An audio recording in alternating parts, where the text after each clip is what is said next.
Assalamualaikum warahmatullahi wabarakatuh. Selamat siang sahabat muda. Selamat datang di podcast Arah Daya, podcast yang sangat peduli akan perubahan sosial dan ekonomi. Aku Lela Nurlaila di sini bakal ngebahas topik yang sangat penting, yaitu peran, peluang, dan representatif dalam mengukur kesetaraan gender di organisasi pengembangan sumber daya manusia. Oke teman-teman, seperti yang kita ketahui gitu bahwa di kemajuan zaman dan juga perkembangan teknologi yang sangat pesat ini, tantangan kita itu tidak hanya menciptakan sumber daya manusia yang unggul, tetapi menciptakan peran dan kesetaraan gender gitu, yang dimana peluang antara perempuan dan laki-laki itu sama gitu. Nah, langsung aja ya, di sini teman-teman yang nonton tentunya yang mendengarkan juga pasti penasaran banget sih gimana sih peran, peluang, dan representatif dalam mengukur kesetaraan gender di organisasi pengembangan sumber daya manusia. Oke, di sini kita akan menghadirkan pemateri yang sangat luar biasa dan tentunya seorang aktivis muda yang inspiratif, penuh dedikasi, yang dimana telah membuktikan gitu bahwa usia bukanlah batas untuk berkarya dan membawa perubahan. Nah, mari kita sambut dengan hangat. Halo Kak Dikri Mustafa. Oke, gimana Kak kabarnya? Sehat? Alhamdulillah sehat. Alhamdulillah sehat. Gimana tadi perjalanan ke sini, macet atau gimana? Kebetulan hari ini mungkin ya lagi cuaca hujan gitu, Ya. jadi tadi cukup terkenal apalagi kota Bandung gitu kan ya kayak Ya. kalau di apa namanya ya yang daerah ini tuh yang Kampus 2 pasti biasanya banjir, tapi alhamdulillah tadi masih belum mungkin ya karena Ya. hujannya masih belum deras mungkin. Masya Allah, beliau ini di tengah kesibukannya ya menyempatkan hadir pada podcast kali ini ya, Masya Allah. Tapi aman kan? Aman. Aman, Masya Allah ya. Oke, di sini saya izinkan baca CV terlebih dahulu ya Kak. Oke, di sini nama Kang Muhammad Zikri Mustafa, gak pakai Kang sih. Namanya Muhammad Zikri Mustafa. Saya boleh sebutkan statusnya? Boleh. Oh, statusnya jomblo bisa bilillah ya. Iya. Masya Allah ya. Aduh.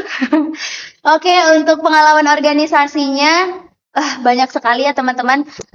Kita tidak salah gitu ya mengundang pemateri yang luar biasa, cocok banget gitu. Oke, saya sebutkan di sini ada Ketua Unit Kegiatan Khusus UIN Sunan Gunung Jati Bandung pada tahun 2025, lalu Gerakan Pramuka UIN Sunan Gunung Jati Bandung, Gerakan Pramuka MA Atsauri Sindangkerta Juru Adat, Gerakan Pramuka MTS Kanggirang Pratama pada tahun 2015 sampai tahun 2016, lalu Gerakan Pramuka MI Cicang Kanggirang Pinru, lalu Bandung Barat Scout Warcap West Bandung. Organisasi itu internal. Eksternal kan? Eksternal. Iya. Oke, sekarang yang internal. HMJ Administrasi Publik Kabinet Katalisator pada tahun 2022 sampai 2023, Staf Ahli Departemen Agama, OSPAI Kabinet Al-Ittihad Ponpes Al-Ihsan Cibiru Hilir, Organisasi Daerah Keluarga Mahasiswa Bandung Barat, Kembara Anggota Bidang Minat dan Bakat, Korps Protokol Pramuka UIN Sunan Gunung Jati Bandung, Ketua Angkatan 13. Wakil Ketua OSIS MA Atsauri Sindangkerta dari tahun 2019 sampai tahun 2020. Masya Allah sekali ya, sangat aktivis sekali ya. Apalagi saya lihat itu pramuka ya dari sejak dulu sampai sekarang gitu. Oke. Mungkin sebelum ke topik inti boleh ngobrol-ngobrol santai dulu Kak? Boleh, Kak. Boleh. Oke, di sini saya mau menyinggung sedikit tentang pengalaman organisasi Kakak sendiri.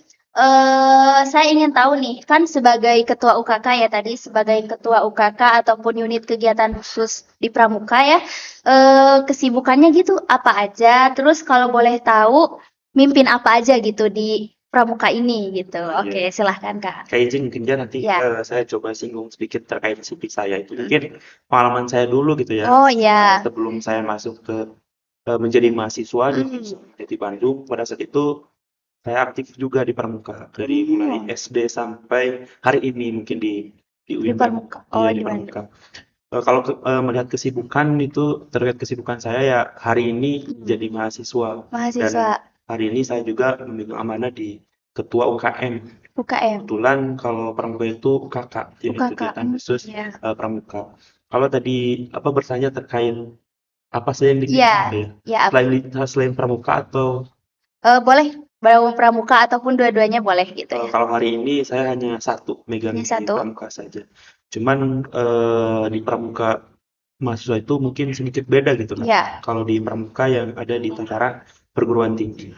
Kalau terkait pemimpin, saya fokus di Pramuka UIN Bandung. Namun di Pramuka UIN Bandung ini ada beberapa unit pengembangan. Oh iya. Jadi setiap unit pengembangan itu memiliki pimpinannya masing-masing, ketuanya masing-masing.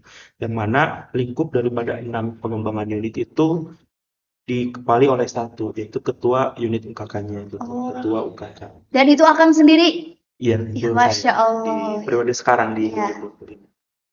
Hebat sekali ya. Itu tuh tadi yang menyinggung UKM gitu ya. Itu tuh isinya seperti apa gitu? Kalau UKM itu kan unit kegiatan mahasiswa. Iya. Kalau lingkup pramuka itu unit kegiatan khusus. Kalau berbicara tadi tentang apa?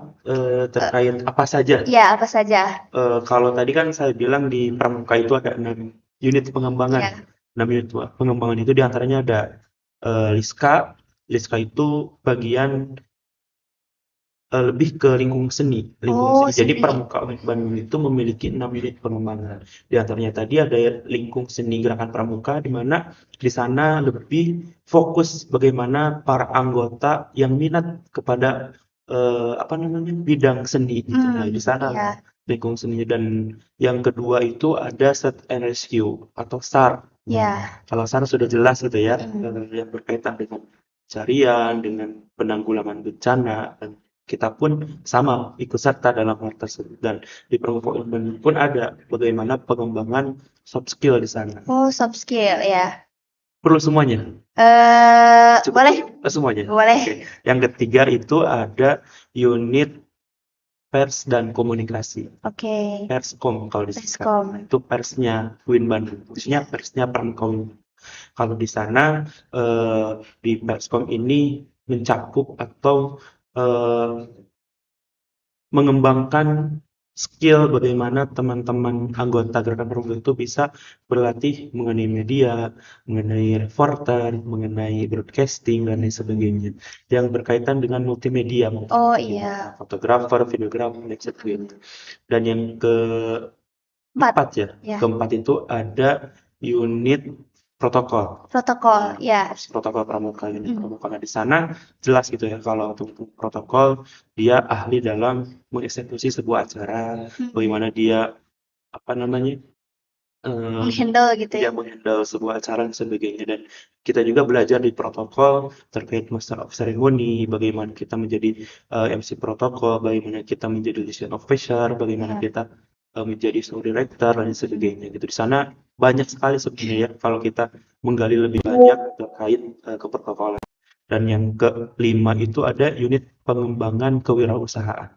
Nah, di sana kita lebih fokus bagaimana kita sebagai anggota pramuka bisa mengembangkan kewirausahaan khususnya di internal dan untuk membekali juga para anggota yang memang perlu gitu ya terhadap bagaimana mereka bisa belajar kewirausahaan. Nah, di sanalah soft skill atau skillnya bisa dikembangkan. Dan yang terakhir itu ada unit marching band. Marching band, Madu suara. Nah, di sana ya terfokus bagaimana mereka bisa belajar alat musik gitu kan, mengembangkan ya terkait marching band lah mungkin ya kayak. Dan alhamdulillahnya di Pramuka UIN Bandung memiliki 6 unit pengembangan tersebut, sehingga kalau kita melaksanakan kegiatan-kegiatan itu tidak bingung lagi gitu ya terkait persiapan, talent dan sebagainya. Dan alhamdulillah, dan itu menjadi pembeda di pramuka perguruan tinggi yang lain. Wah, sangat menonjol sekali ya perbedaannya, terus banyak sekali gitu. Dan menurut saya semua bidang tuh ada gitu ya, ada dari mulai seninya, terusan desainnya, terusan suara ya tadi, wah banyak sekali pokoknya. Sebenarnya saya nggak tahu ya, maksudnya baru dengar juga gitu karena memang saya tidak ikut gitu organisasi tersebut. Mau gitu tapi saya teh kayaknya gak keterima gitu ya. Tapi nggak tahu gitu ya.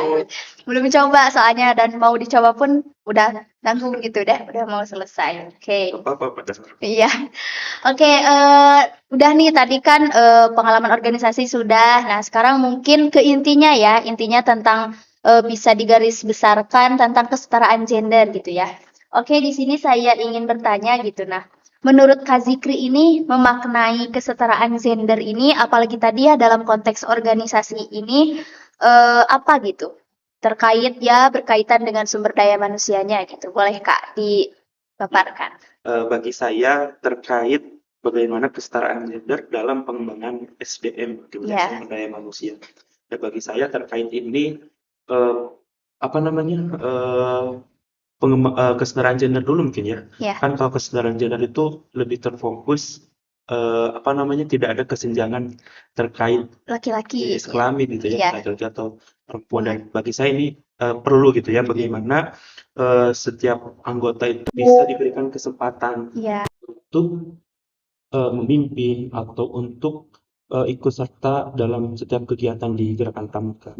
Jadi pada intinya kalau berbicara terkait pengembangan SDM, tentunya setiap orang itu memiliki haknya masing-masing. Betul. Tidak ada yang namanya dia laki-laki, dia perempuan, dia Iya. tidak boleh seperti itu. Kalau di Pramuka itu sama karena yang apa namanya setiap pendidikan yang diikuti, setiap pelatihan yang diikuti itu sama, tidak ada perbedaan. Kalau ke perempuan seperti ini, kalau ke laki-laki seperti ini. Ya mungkin dalam tanda kutip juga gitu kan ya. Yang pada intinya kan kalau di Gerakan Pramuka tersebut gitu ya, ada yang dinamakan dengan pendidikan-pendidikan gitu ya. Iya. Pelatihan-pelatihan di sana tidak ada yang namanya apa namanya dibeda-bedakan karena semua jadi sama kalau di Pramuka. Iya. Berarti benar-benar gak ada pembeda ya antara laki-laki dan perempuan. Berarti laki-laki dan perempuan itu boleh ikut ya, boleh ikut di gerakan khususnya yang misal di gerakan pramuka ini. Jadi menurut kakak kesetaraan gender ini semuanya sama gitu ya, Iya. sama antara peluang laki-laki dan juga peluang perempuan gitu. Oke. Mungkin saya akan berlanjut ke pertanyaan yang dimana kan kakak tadi banyak sekali ya memimpin unit-unit, terusan pengalaman organisasinya, apalagi di bidang pramuka gitu. Apakah bukan kalau kita berbicara tentang tantangan gitu, pasti ya setiap hal yang kita lakuin, setiap hal yang kita coba, pasti itu ada tantangan. Nah, apalagi bagi kakak gitu ya, seorang yang memimpin gitu, tentunya tidak hanya 2 orang kan, isinya banyak gitu, puluhan bahkan ratusan orang yang dimana aku mau tahu gitu apa tantangan gitu dan bagaimana gitu pembagian perannya berdasarkan gender gitu. Misalkan kayak gini, kalau misal panitia logistik gitu ya, panitia logistik kalau misal dalam sebuah acara, panitia logistik kan itu dalam tanda kutip laki-laki ya, laki-laki angkat-angkat ataupun sebagainya. Nah, mungkin di organisasi itu apa gitu hal yang memang menjadi tantangan gitu. Jadi perempuan itu bisa juga ke sini, laki-laki juga bisa ke sini. Jadi tantangan kakak ini dalam membagi peran mereka itu seperti apa gitu? Oke, kalau berbicara tantangan gitu Iya. ya, pasti yang dikatakan tadi sudah betul pernah gitu ya. Iya. Mungkin apa namanya terkait tantangan pasti ada gitu ya, karena di saya pun gitu ya, kebetulan di pimpinan-pimpinan unitnya atau di pimpinan di badan kelengkapan itu tentu apa namanya ya tidak semuanya laki-laki gitu. Iya. Karena perlu disampaikan mungkin sedikitnya bahwasanya di Pramuka itu ada satuan putra dan satuan putri. Gitu. Jadi memang setiap satuan memiliki pimpinannya, baik putri atau putra. Dan kalau tadi berbicara bagaimana terkait Membagi peran gitu ya, dan itu membagi peran ya tentu disesuaikan dengan kompetensinya, tapi tidak melihat apa namanya stereotip itu antara jenis kelamin gitu ya. Yang penting mereka mampu dan mereka memiliki kompetensi yang mumpuni ya, mereka berhak dengan perannya. Dan tidak ada bahwasanya hal ini harus laki-laki misalkan. Ya kalau perempuan tersebut memiliki kompetensi yang cukup dan mampu ya tidak menjadi masalah bagi saya gitu kan. Sehingga hari ini gitu ya, pimpinan unit pun tidak semuanya laki-laki. Betul. Jadi kalau satuan kan satuan putra-putri udah jelas, kalau Iya. putra oleh putra, kalau putri Oleh oleh putri. putri. Tapi kalau pimpinan unit itu tidak menjadi patokan harus putra. Dan saat ini pimpinan unit SAR, unit nursing band, terus unit UPK itu semuanya oleh putri. Dan kami tidak melihat dia laki-laki atau perempuan Iya, selama betul. dia memiliki kompetensi dan memiliki kemampuan skill yang cukup untuk memimpin, ya tidak menjadi masalah bagi kami. Oke, oke jadi gitu ya, sahabat muda. Jadi kita ya, apalagi saya gitu ya, sebagai seorang perempuan sangat terwakili sekali gitu. Ketika kita memang mempunyai skill ataupun kemampuan yang cukup gitu ya, boleh direkrut ya, boleh direkrut ya. Jadi jangan mandang kita teh lemah gitu ya, atau kayak gimana. Jadi setuju banget gitu ya bahwa sekarang banyak sekali pemimpin yang memang sudah perempuan ya, sudah berani memimpin gitu lah. Sangat hebat sekali gitu ya. Tapi dalam hal itu kita gitu ya, saya sebagai seorang perempuan itu tuh apakah gitu kalau misalnya perempuan yang memimpin, apakah kita tuh menjatuhkan laki-laki atau seperti apa gitu menurut pandangan Kak Dikri sendiri? Karena suka kayak gini, sekuat-kuatnya perempuan nggak pernah sekuat laki-laki gitu ya. Nah dalam konteks seperti itu gitu, konteks memimpin tuh seperti apa gitu menurut Kak Dikri sendiri? Iya, kalau berbicara tadi terkait kemampuan atau Nah, apa ya iya. gitu ya. Ya intinya kemampuan kan kalau misalkan gini, kalau misalkan laki-laki kan bisa kemana-mana teh sendiri gitu ya, aman kalau misalkan gitu. Apalagi seorang ketua yang ya bisa menunjuk ataupun memerintah gitu ya. Kita kan seorang perempuan masih dalam hal tenaga ataupun segala macam masih suka bisa mengandalkan laki-laki juga gitu. Menurut kakak sendiri tuh gimana gitu? Kalau ini tanggapan saya ya, Ya tanggapan ya. kalau konteksnya terkait apa namanya, instruksi atau memberikan salah suatu pekerjaan Ya. atau job desk mungkin ya, Ya. ya tetap seorang pemimpin itu menyesuaikan Menyesuaikan. mana yang bisa dikerjakan oleh laki-laki atau perempuan. Tidak semena-mena juga kita walaupun misalkan si perempuan itu memiliki potensi besar gitu ya, dalam konteks apa dulu Iya, gitu kan. iya. Kalau dalam fisik atau tenaga ya kita perlu menyesuaikan hal tersebut Betul, juga. betul sekali. Jadi ya tidak sewenang-wenang gitu ya, kita punya kadar dan apa namanya kemampuannya masing-masing. Betul sekali ya. Jadi iya disesuaikan dengan kemampuan sendiri ya. Berarti perempuan tidak bisa menghandle semuanya, laki-laki tidak bisa menghandle Betul. semuanya gitu. Jadi saling ya, Saling. saling gitu, benar ya. Sangat hebat sekali gitu ya orang-orang yang memang apalagi perusahaan-perusahaan, organisasi-organisasi yang memang tidak memandang itu gitu ya. Hebat sekali. Jadi buat pengalaman kita, buat diri kita juga. Jadi jangan pernah takut gitu untuk menjadi apapun gitu karena adanya kesetaraan gender ini tidak membuat kita itu gak berkembang gitu ya Betul. sebagai seorang perempuan. Oke, dilanjut mungkin ya Boleh. Kak. Oke, ini ingin bertanya gitu ya. Tadi kan Kak Zikri tuh ya saya ulang-ulang gitu ya. Banyak sekali pengalaman apalagi terkait di organisasi sudah paham betul gitu ya. Apa itu divisi-divisinya sebagai ketuanya. Apalagi kan ketua itu mencakup semuanya gitu ya. Terus juga harus bisa mengambil keputusan gitu ya. Mungkin di sini saya ingin bertanya gitu. Menurut Kang Dikri sendiri, apakah organisasi ini menjadi media awal gitu untuk melatih sumber daya manusia yang adil, gender sebelum masuk dunia kerja gitu. Jadi kita kan masuk organisasi dulu nih. Iya. Kan di organisasi tadi seperti di Pramuka tidak memandang gender, bahkan tadi ada satuan ya, satuan putra, satuan putri dan lain sebagainya.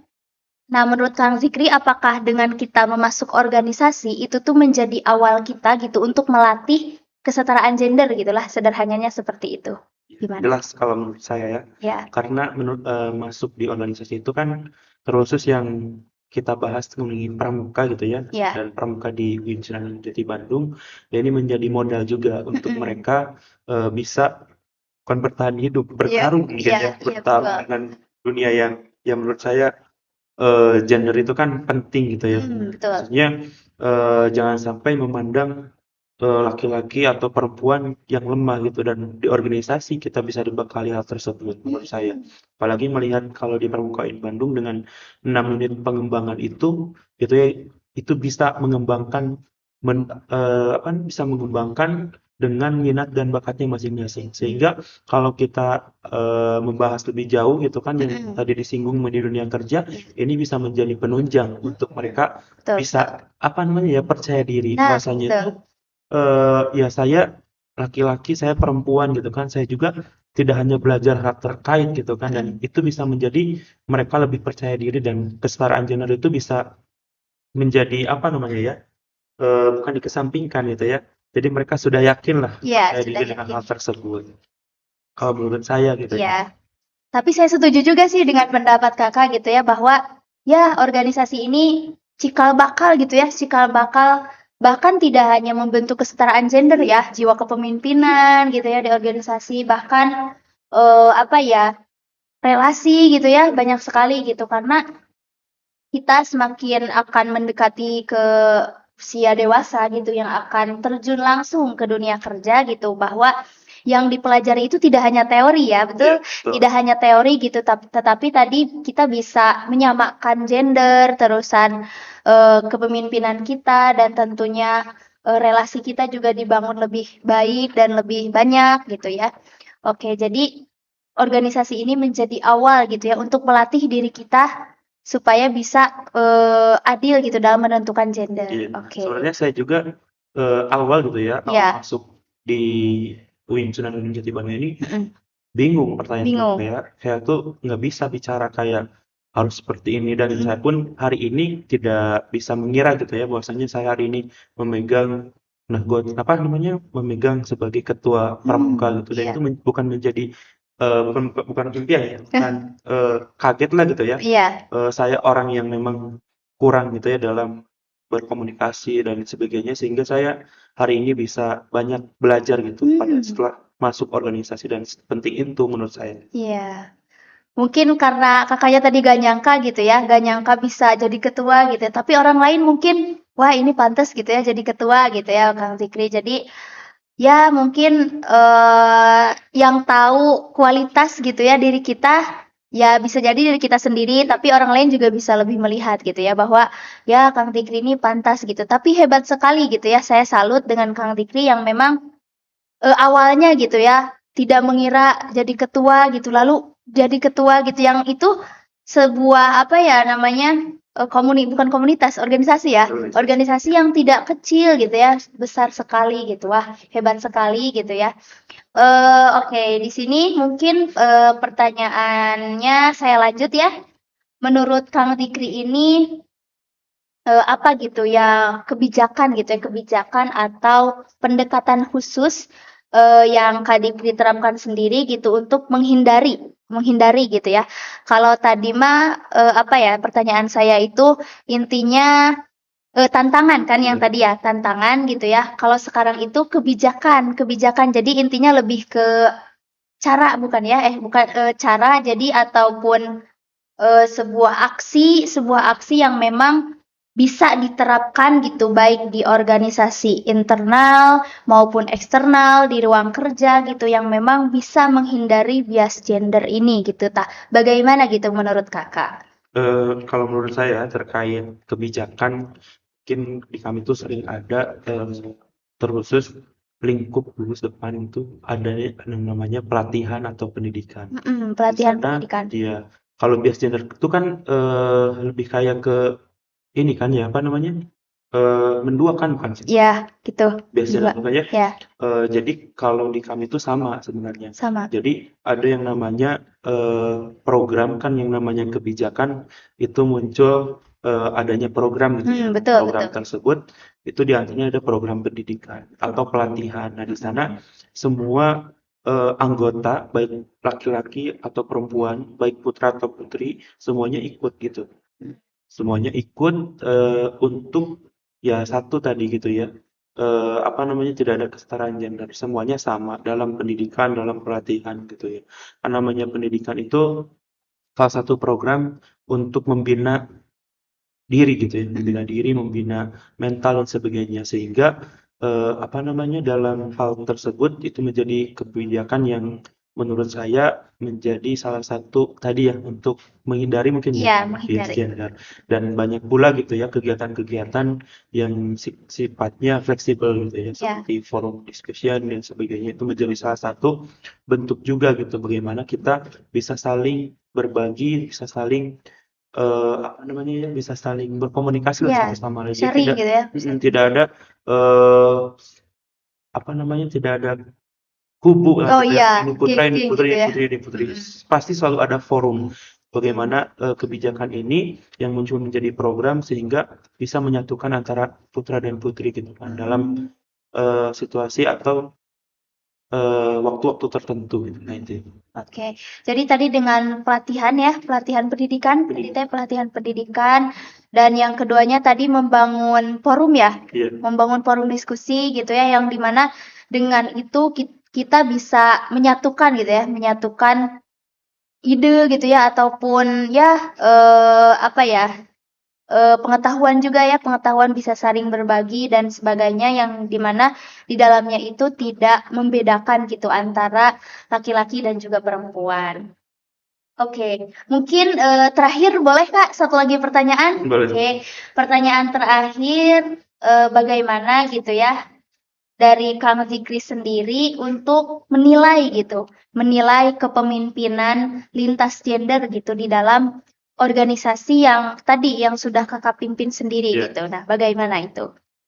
Jadi lebih ke apa namanya itu? Menilai efektivitas gitu. Efektivitas Ya. antara laki-laki dan Nah, perempuan iya gitu. gitu. Apakah memang Lintas. selama yang dijalani ini tuh kayak misal di organisasi pramuka dulu, misal di Iya. SMA gitu ya, ataupun di MTS misalkan, yang dimana kan tadi organisasi ini sebagai awal gitu untuk melatih diri kita untuk tidak gitu ya, untuk tidak menyamakan gender gitu ya. Iya. Nah, menurut Kakak sendiri, bagaimana gitu di tiap organisasinya? Misalkan gini weh, pertanyaannya, di setiap organisasinya ini, kayak misal di SMA mah kan kayak kita teh masih awam gitu ya tentang kesetaraan gender.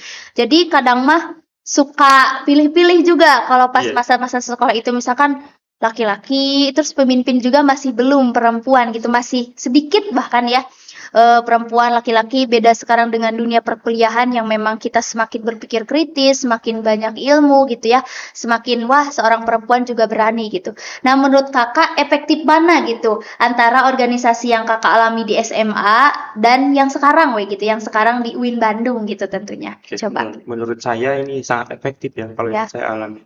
Karena ya pertama bisa saling melengkapi gitu ya antara laki-laki dan perempuan. Mm-mm. Karena yang apa namanya pada saat saya memimpin itu ketika laki-laki dan perempuan memimpin itu bisa secara kolaboratif gitu. Kayak, Iya. karena kalau menurut saya ya perempuan itu lebih responsif gitu ya, Iya. lebih responsif.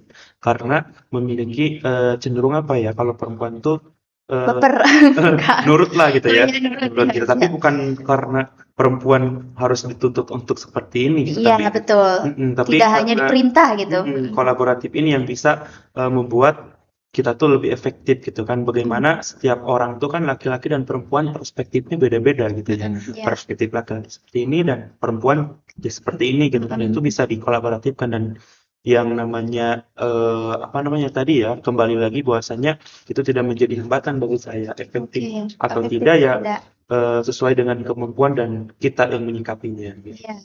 Oke, berarti efektif ya, Efektif. efektif sekali gitu. Berarti Kakak sudah mengamalkan gitu ya ilmu-ilmu tentang kesetaraan gender ini gitu. Beda dengan mungkin teman-teman yang nonton dan tentunya saya sendiri gitu yang masih awam gitu tentang tadi ya dalam garis besar peran-peran kesetaraan gender, terusan ya maknanya juga gitu. Oke.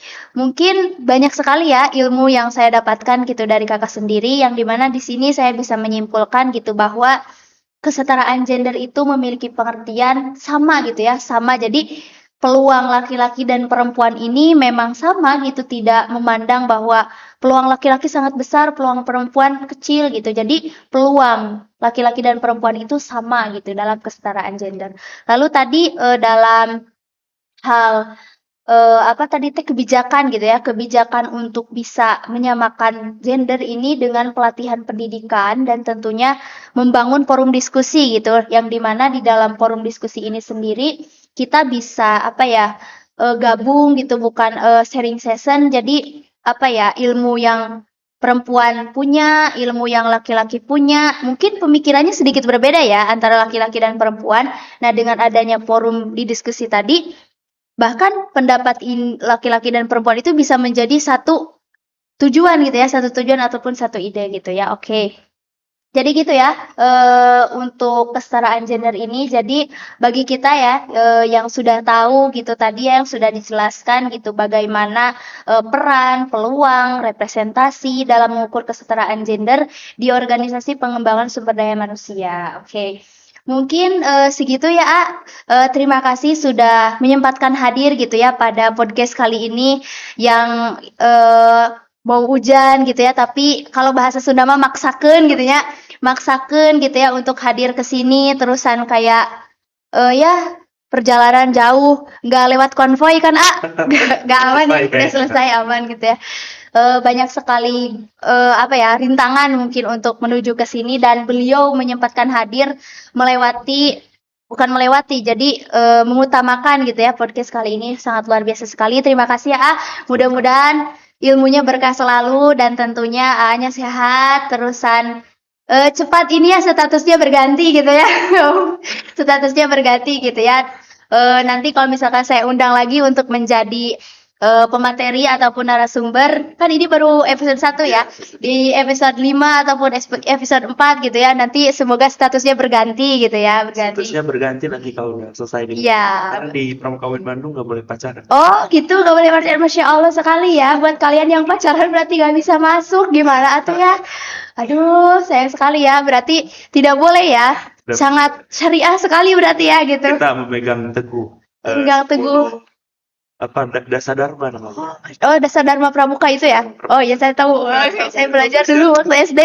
Ya, kalau kita udah megang teguh 10 dasar dharma tersebut ya, Masya Allah. tujuan kita sudah pasti. Masya Allah sekali ya. Saya sangat tertampar sekali ya teman-teman, karena wah, tadi ya, jadi waktunya itu benar-benar bermanfaat gitu, digunakan untuk mengembangkan diri gitu ya, sampai sudah paham gitu makna kesetaraan gender itu sendiri gitu ya. Wah, semoga Anya terus apa ya berkarya luar biasa gitu ya, dan tentunya lebih banyak dikenal orang gitu ya, karena luar biasa sekali loh ini, karena udah cocok di TV gitu ya, udah cocok tampil di TV untuk bisa memaparkan materi-materi dan pengetahuan yang luar biasa ini ya.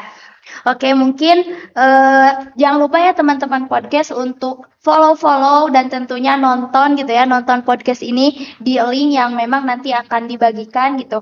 Untuk kalian yang memang masih bingung tentang peran, peluang, dan representasi dalam mengukur kesetaraan gender di organisasi pengembangan sumber daya manusia. Sebelum ditutup, saya punya pantun dulu, ini boleh, A? Boleh. Boleh, oke. Bilang cakep boleh? Boleh, oke. Minum kopi sambil tertawa. Oke, ditemani donat rasa vanila. Podcast ini luar biasa, semoga bermanfaat untuk kita semua. Oke, saya Lala Nuraila, pamit undur diri. Wassalamualaikum warahmatullahi wabarakatuh. Waalaikumsalam warahmatullahi wabarakatuh.